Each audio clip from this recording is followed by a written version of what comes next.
এখন আমি ওভার ব্রিজের নিচ দিয়া ক্রস করিয়া যাইতেছি। তার দৃশ্যগুলো দেখেন কত সৌন্দর্য, মাধুর্যপূর্ণ। হ্যাঁ, এখানে আমার উপরে রাস্তা, দোতলা রাস্তা। আমাদের দেশের দোতলা তিনতলা অনেক রাস্তা আছে, গ্রাম অঞ্চলের মানুষ বিশ্বাস করে না। এখন আমি নিচতলা দিয়ে যাই, আমার উপরে আরো একটা রাস্তা আছে, সেটা দিয়ে বাস যাইতেছে, গাড়িগুলো চলতেছে।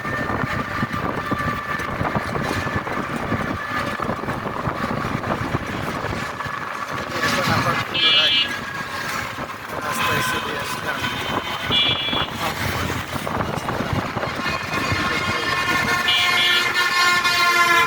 আর আপনারা রাস্তায় যখন চলবেন সবসময় মুসলমান ভাইরা জিকির করবেন, মুসলমান ভাইরা জিকির করবেন, আল্লাহ আল্লাহ বলবেন, বিপদ আপদ মুক্ত থাকবেন ইনশাআল্লাহ।